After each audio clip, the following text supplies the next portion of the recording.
Are you having a hard time figuring out what to get Dad for Father's Day? You should check out Row 1 Brand's Vintage Pictorum Gallery. They have America's best sports art. With over 7,200 historic sports prints, you're assured to find something unique for Dad this Father's Day. Instead of a boring old tie, get him a historic baseball photo taken by Henry High Sandham at the historic Polo Grounds Stadium in New York City during the 1894 Temple Cup. Or, if he's an NFL buff, check out the 1963 vintage NFL poster. These are so good looking that you'll be amazed how they turn out. Shop now at sportshistorynetwork.com/row1 and save 15% off your order. In 1963, Jim Brown rushed for 1,863 yards in 14 games.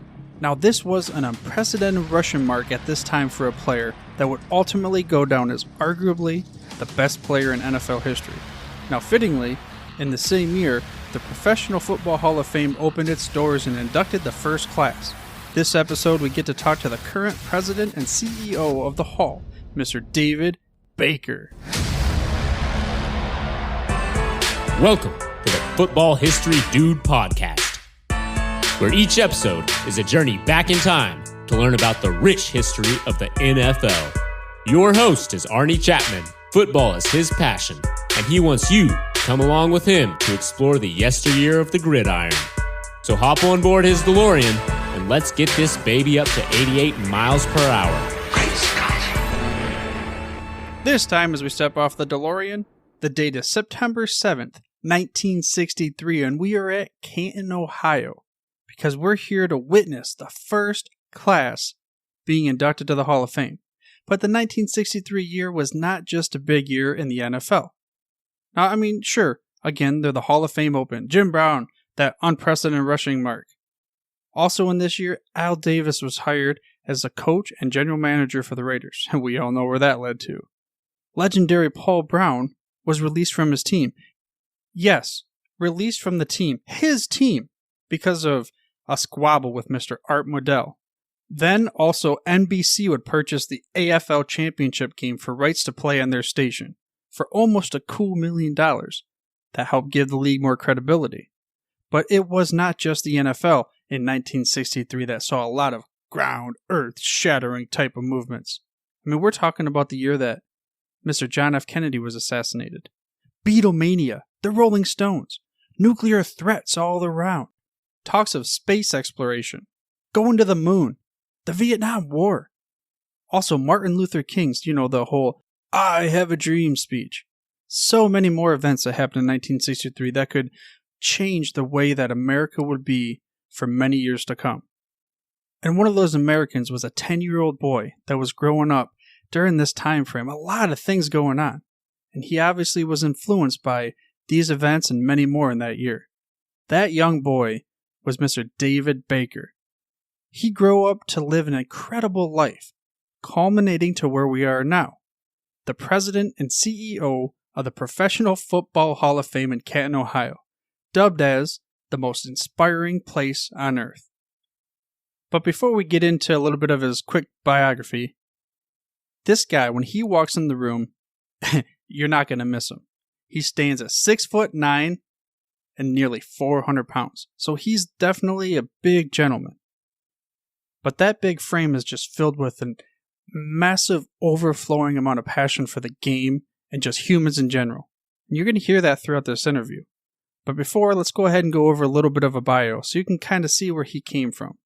Mr. Baker, growing up, in college he was a standout basketball player. He ended up playing professionally in Switzerland and even on a traveling Christian league.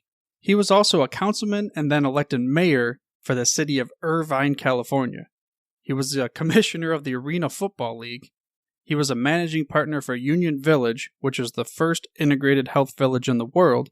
Then in 2014, he took his next journey to what his current position is, the president and CEO of the Professional Football Hall of Fame. And I'll go ahead and include links in the show notes so you can learn more about David Baker and the Professional Football Hall of Fame and everything else that you want to know about this topic, which you can get to through your podcast player or by heading to thefootballhistorydude.com. Again, that's thefootballhistorydude.com. Also, while you're at it, I ask that you subscribe for free to the show by mashing that little subscribe button in your podcast player of choice. That way you get the hottest, freshest out the press episodes each and every week. But without making you wait any longer, let's get into this emotionally charged interview with Mr. David Baker. Hey, David, welcome to the Football History Dude podcast. Great to be with you, Arnie. Yeah, great to be with you, too. And speaking of great to be with you, you have what I would call one of the most unique, coolest, rewarding, whatever type of adjective you want to use, jobs in the world. And I'm not just talking about being the president and CEO of the Hall of Fame. I'm talking about Selection Saturday and the joy that it must be to be able to go to those doors of Hall of Famers and knock on the door. I just wanted to ask you, what goes through your mind when you're walking up to those doors? Oh, I'll tell you, Arnie, it's not what's important that goes through my mind. It's what's going through their mind when I knock on their door. We've my first year we did this, we actually called guys because we didn't have time to knock on their doors, but we had brought them to New York and we had to get them to Radio City Music Hall, to roll them out live to the nation and introduce them on the honor show.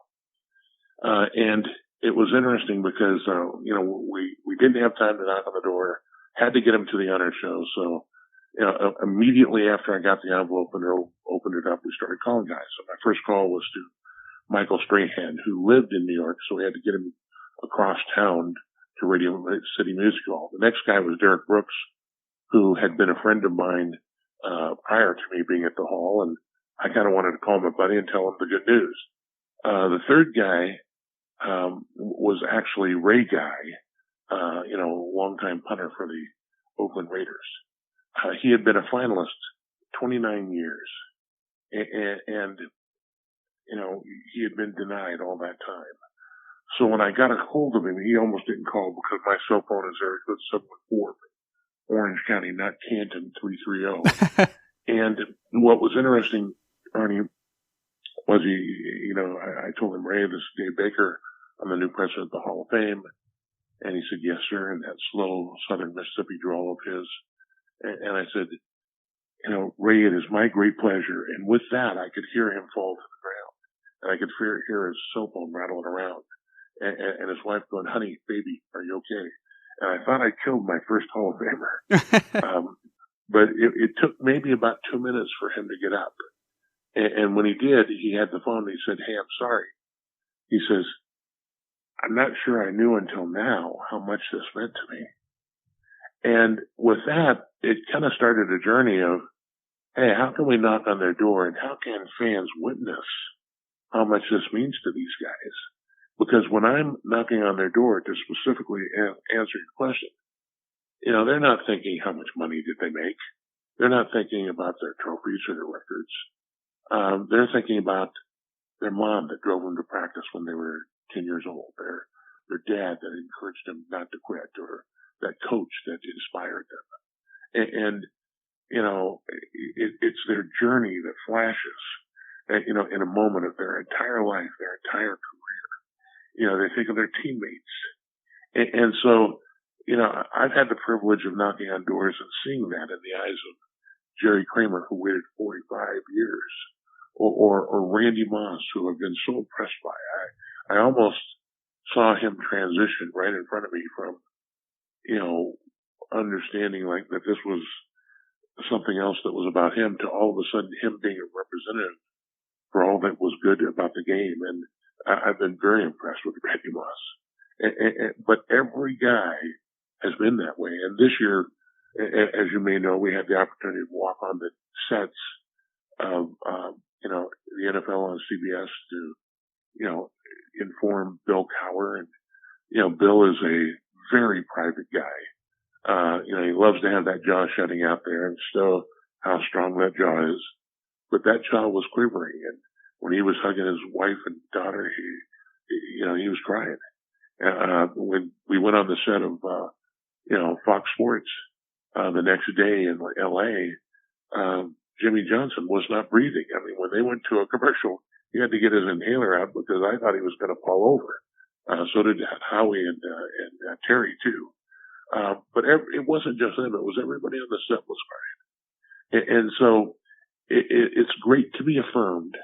It's great to be in such elite company. But for each of these guys, their journey is special, just like each of your listeners. Yeah, it's, as a fan perspective, when you get to see, just for instance, like you brought up Bill Cowher and Jimmy Johnson, when I saw you walking out, well, for Bill Cowher, because that was the first one, I knew what was happening, and I myself started tearing up for him just because I knew what that long journey was just about to come into. Yeah, it was great. I mean, when Fox cut away to Troy Aikman, who I think was doing the game from Green Bay, he had tears coming down his eyes. And I think it's that moment, and in this job, in what the Hall of Fame does, there are a lot of moments like that. When the guys get their ring in the fall in their stadium in front of their fans, their Hall of Fame ring of excellence. When they get their gold jacket at the gold jacket dinner. I think it was John Stallworth who said that when he put that gold jacket on, it was as if he was being wrapped and surrounded by all the history of the game, from the first time they laced up a pigskin, to the last time they presented the Lombardi Trophy. And so history, which obviously is very important to you, Arnie, is very important. Lincoln said that if we do not honor our heroes, our nation shall not long endure. And, one of the great things that happens at the Hall of Fame is, we honor our heroes, and it's not just about the worship of football heroes or the worship of football. It's really about the journey that they traveled. Not one of them fell out of bed great. Every single one of them had to earn it. They, no matter how talented, no matter how big, no matter how strong, no matter how fast, they had to earn it. And they had to work at it, and they had to overcome adversity, and whether that was injuries or whether that was tough times or whether that was emotions or relations, they had to overcome it. And in that message, in their journey, it is a message for all of us, that maybe we can overcome those tough times, just like right now that we're going through this with the coronavirus. There's messages of hope out there in their journey that says, okay, we can make it through this. We're going to do it. And when we're done, we're all going to huddle up and we're going to make America stronger. But it's also messages that, that those values that these guys stand for, the commitment, the perseverance, the discipline, even the love, the respect. All those values will not only make you a Hall of Fame football player or a better football player, but they'll also make you a better businessman or businesswoman or husband or father or community or country. And so, in that history is some wonderful stuff. It's all we sometimes call it the Church of Football, because there's great values there that if we all try to emulate, we're all going to be better off. Yeah, I agree. Listening to the various speeches throughout all the induction, I recall various moments in my life too, and how I can relate to them and things to push through and what I can do to teach my daughter or teach anybody around me to, like you said, the values. And one of the things that you constantly preach is that it's the most inspiring place on earth. And I do believe that that's some pretty true words as far as being inspired when you're inside the hall. If you get a chance as the listeners to be able to walk through the hall, there's just this, I don't know how to describe it other than an aura of appreciation and just, you're in awe of when you go through the busts and you get to see all the busts. Have you been able to recall a moment when you were there, maybe by yourself in the hall or whenever it was, and it just struck you when you first were there? Wow. Arnie, only every day. I will tell you. When I came from Irvine and Newport Beach, California, in Orange County, where the sun always shines, to Ohio on January 6th, I believe of 2014. It was one of the coolest days on record. It was, the snow was blowing sideways, and I didn't know how cold it was going to be in Ohio. But I also didn't know that pretty much every day there's people that go through the hall who are terminally ill. And this is a huge bucket list item for people, that before they die, they want to go through the Pro Football Hall of Fame. And I've always found that kind of interesting because, I mean, if I've got a certain limited amount of time to live, I don't think I'm going through a museum. But I think that it's what the game represents to them. A friend of mine who at the time was one of the top executives at ESPN had called me, and he had an employee whose dad was dying. He wanted to go through the hall. When she came, we let him in for free. We gave him a T-shirt, gave him a tour, and went down and had my picture taken with him. There's only so much you can do in those situations. But she wrote me back a letter, said thanks for your staff. Thanks for the hall. The hall was great. But then she said, Arnie, thank you for giving me the best day in my life I'll ever have with my dad.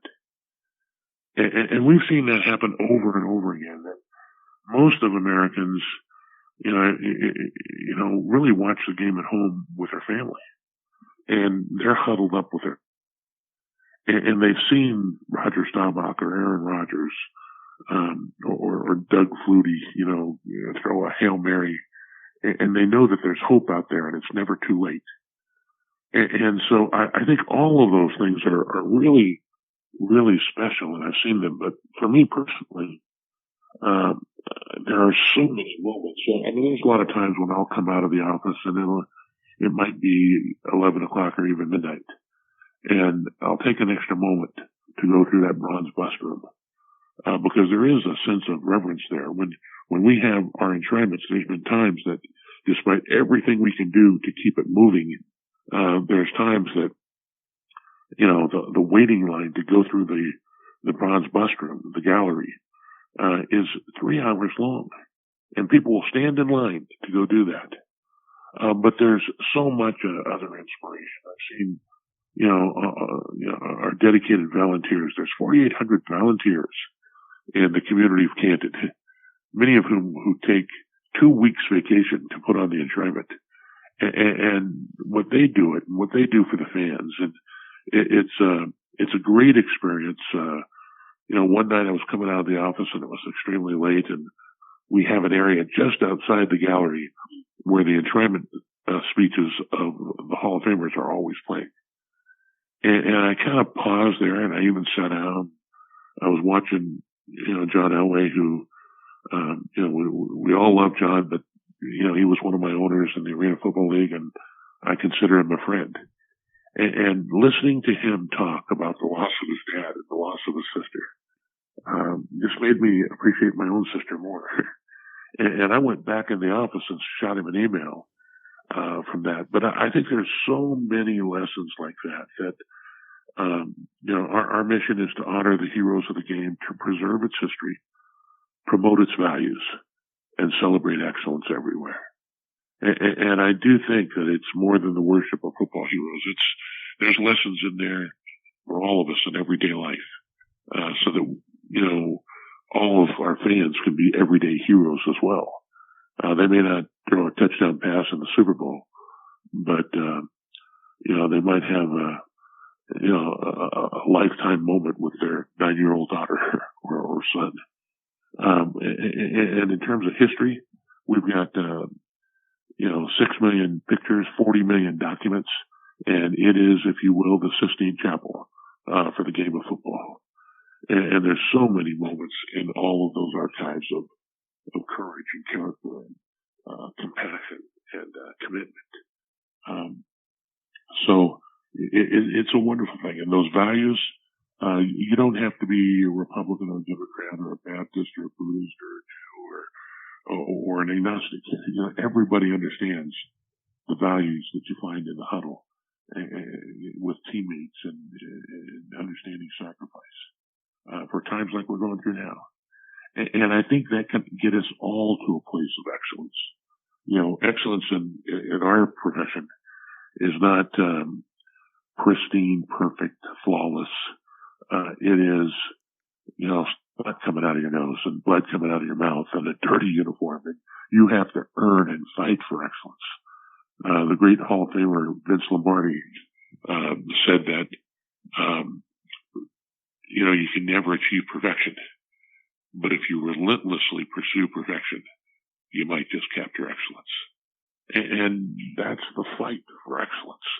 So it's a wonderful place, and there's inspiration there every day.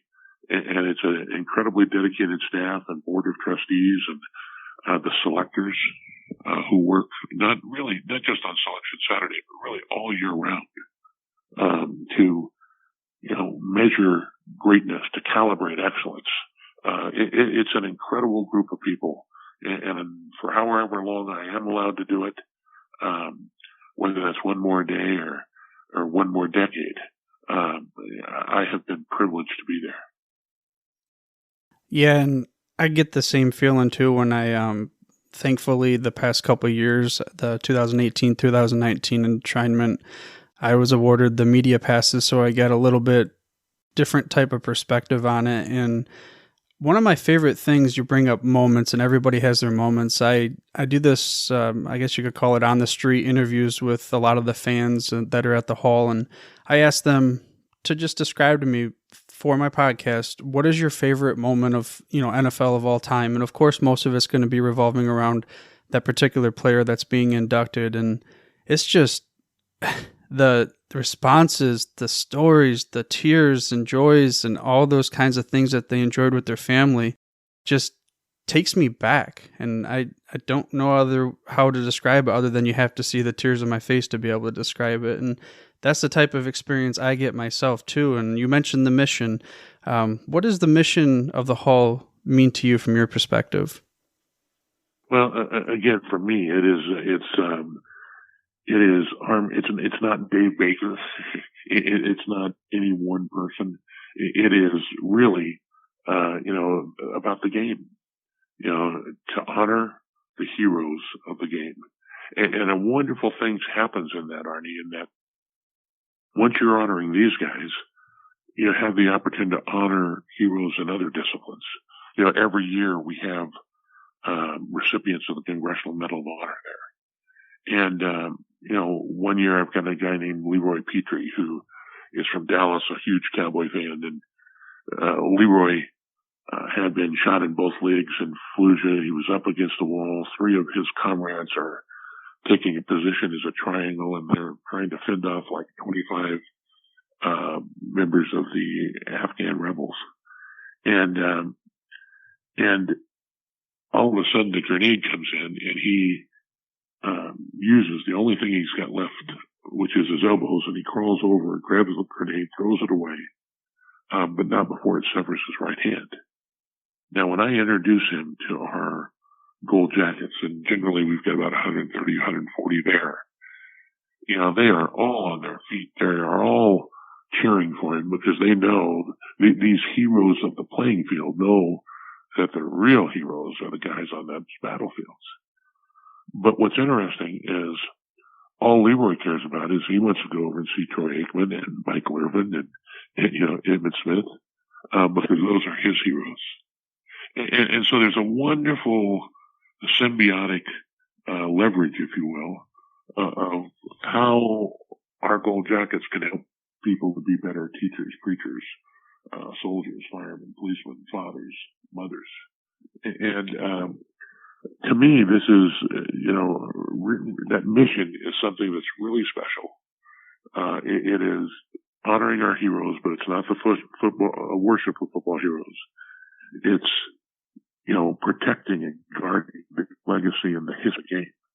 It is really respecting those values, not in a hypocritical or self-righteous way, because again, we don't have one quarterback in the Pro Football Hall of Fame who didn't throw an interception, or a running back who fumbled, or a defender who missed a tackle, or a lineman who missed a block, or a receiver who dropped the ball.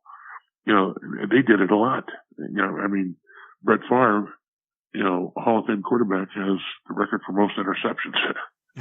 But they came back from that. They never give up. They never stopped. They persevered. And to me, that's the mission of the Pro Football Hall of Fame.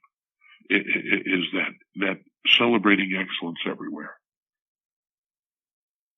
And as the mission of the hall continues and we look forward into the future, I know there's renovations going on and advancements, and then we have the Centennial Celebration coming up this year. Could you talk a little bit about that and the plans? Yeah, sure. I mean, Hall of Fame Village, which is powered by Johnson Controls, is kind of the area that's being built around the hall. We started with Tom Benson Hall of Fame Stadium, and we're about to have 6 youth fields. And the next phase will be hotel, water park, retail, more fields, a lot of stuff. So it's an effort to try to, if you will, put stuff around the hall that'll help fans experience not what it's like not only to be at the game, but maybe to be in the game. And, but this was the 100th season of the NFL, and you celebrate your birthday at the end of that year. So the 100th anniversary of the NFL will actually be September 17th of 2020, which is the second Thursday night, kind of the first Thursday night after the opening of the season, which will be on a Thursday night. And it will celebrate the birthday of the NFL and how this game has become part of the fabric of America. But because of that, we wanted to have a very special centennial class. When the pro football had actually been around, since about 1892, and the hall didn't get started till 1963. So you had about 70, 71 years there where there weren't Hall of Famers that were being selected, in the game group. So there was kind of a considerable backlog of seniors. So we started on this thought of adding some more seniors this year. And then we thought about the contributors and the coaches. And so we had our 5 modern era finalists. We added 10 seniors, 3 contributors, and 2 coaches. And that's 20 Hall of Famers for 2020.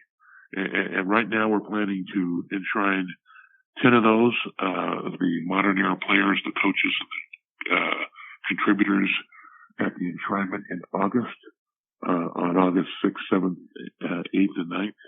And then at the Centennial, we will enshrine our 10 seniors. But it's going to be a big year. It's got an incredible Hall of Fame class. You've actually got 3 members of the Steelers. You've got, the game is going to be played on that Thursday. It will be the opening game for the NFL preseason. It will be the Cowboys and the Steelers. And of course, we've got Jimmy Johnson and Bill Cowher coming in. So it's going to be, I think it's going to be one of the best enshrinements and certainly a spectacular centennial ever. Yeah, I'm really looking forward to this year as well. And, there's been a lot of advancements for the Hall of Fame from a fan's perspective over the years. And you've been there for, almost 6 years now? Or a little over, maybe? A little over 6 years, almost 7. Well, if you could go back to, you mentioned January 6th of 2014, the day that you had to go to the coldest, one of the coldest days of Ohio, and you could give yourself a piece of advice for everything that you've learned from then until now running the Hall of Fame, what would you give yourself at that time? Ernie, that's a great question. If I could go back and reflect and know what I do know, I think we've done a lot. But my desire is always every day that we can do more. And I think it would be probably, don't miss the magic. Don't miss the inspiration. It has been a wonderful experience for me. I've enjoyed every minute of it. But I want all fans to feel, how special this game is. I think, right now our country's going through this coronavirus pandemic, and it's a challenge, and we've never experienced it. But, I remember vividly living in New York, and I was living on the 36th floor of a building, and I could turn downtown at 8:42 in the morning on September 11th, and I couldn't quite see Tower 2 of the World Trade Towers fall, but I could see all the debris rising up over the New York skyline. And I remember how our great nation was absolutely stunned, and that wonderful city was paralyzed. And I know the Commissioner Tagliabue, having talked to him so many times since he's being enshrined this year, he had a decision ahead of him that he had to work with all the clubs and the Players Association about whether the NFL was going to play, that next week. And he decided that they should not play because there were things that were more important than football. But the following week, I thought was one of the greatest days in the history of the game. The following week, John Bon Jovi did the national anthem from the firehouse that served downtown New York, the World Trade Center. There were 70,000 screaming Chief fans at Arrowhead Stadium who were waving American flags as their opponent, the New York Giants, came up outfield. On that day, all Americans were together. And it was like we may have been in a church or a temple in stadiums and watching on TV, but we were all together. It was like we were all holding hands. And I believe that America kind of started getting its bearing and rising to its feet. And so much so that, a little more than 10 years later, we had a Super Bowl in that same town and never breathed a word about 9/11. And that was a great message to the world. That you can, sucker punch America and knock us down, but we're not going to be knocked out. We're going to get up. What the game did at that time, the game can do now. And the same values can do now. I think, there's a lot of NFL players that are taping messages of stay home, stay strong. And we need to stay safe. So I think these values, I think the game is part of America. And I think we will get through this together. And when we do, we'll need all of America to, help to huddle up and get America going. But I think the game offers wonderful insight into how we can get going as a team together. Yes, I agree. And throughout history of the game, there's been many events and the various wars and things. And as I guess you could say, fan base that we in a nation, we've always come together. One question I ask all the guests of the show is, if I could give you the keys to my DeLorean, you could go back in time to any point in NFL history to be present for a moment. You can't change the outcome. What would it be? Well, I would say that there's too many moments for me. I mean, it could be to, shake the hand of Paul Brown or, George Halas or Vince Lombardi. But I would think for me it would be to go back and shake the hand of Al Bloses. I don't know if you know about Al, but Al was a New York Giant. He was about in the 1940s. He was about 6'6", 6'7", real big, 6'8", almost. And when World War II broke out, he kept applying to try to get into the Army. And because he was so big, they kept turning him down. Finally, they, in 1944, they were getting to the point where they were running out of guys, so they let him in. He went to Europe and was kind of on the march to Germany. And he had a 2.5 week furlough, and he took his furlough. He went back to the New York Giants and played in 3 games that helped them get to the playoffs that year.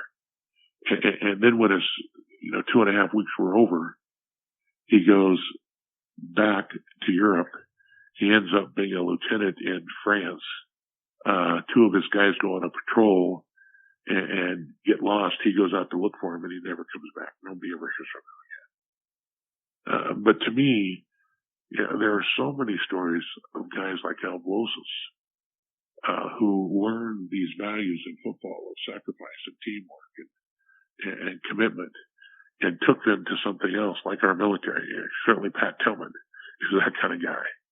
But for me, it wouldn't be to watch a moment. It would be to shake the hand and thank the people that made this game.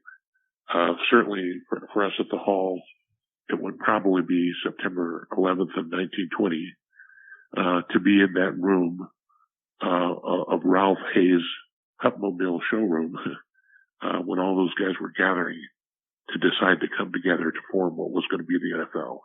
George Halas, Ralph Hay, Jim Thorpe. But yeah, there's a lot of moments that I would enjoy. Yeah, I agree. It's a near impossible task to try to pick one moment. But with all the moments in the history of the game and the Hall of Fame, is there any last pieces of information, words of wisdom, or expressions for the Hall of Fame you'd like to give the fans of the show?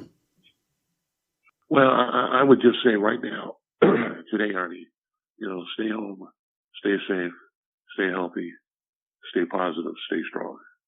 And this game teaches you that there's going to be adversity.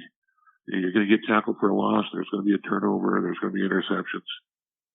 But if we stay together, we're going to not only make it through this, we're going to win. And so all my messages to your listeners at home is, we'll get through this together. And when we do, we're going to need them to help bring America back strong. Well, David, thank you for joining the show and sharing everything with us. And we appreciate your time. Have a good one. Thanks, Ernie. Take care. God bless. There you go. An inside look at the Pro Football Hall of Fame with current president and CEO, Mr. David Baker. I mean, I'm sure you heard it, as I did throughout the interview, but he's just such a good dude. Like, straight up a good dude. I mean, he has passion and care just seeping out of him. And also, I think that he gave us some good messages to kind of get over and through what we're dealing with right now as a nation. And he gave us some stories of how football, the nation, America, rises again, and they always will continue to rise. We will get through this, and we'll get through everything else. And if you want to go ahead and give this link to somebody that you think might help them out through now, you can send them to thefootballhistorydude.com. But for now, dudes, I'm through if you're through. Thank you for listening to this episode of The Football History Dude. To make sure you're the first to get the next episode, please subscribe on your podcast player of choice and head on over to thefootballhistorydude.com for the show notes and more information on the history of the NFL. And remember, dudes, where we're going, we don't need roads. We here at the Sports History Network proudly partner with 26 podcasts, all revolving around the history of sports. But did you know that many of our hosts were sports history authors way before they started their shows? It's true. We've got Joe Ziemba, host of When Football Was Football, Joe Zagurski, host of Pro Football in the 1970s, Mark Morthier, host of Yesterday's Sports, Tommy Phillips, host of Lombardi Memories, and Scott Adamson, co-host of From the 55-Yard Line. All these authors have many books for you to choose from. To check them out, go to our website at sportshistorynetwork.com/sportshistorybooks. Pick up your copy today. Soundtrack provided by Kevin MacLeod of filmmusic.io.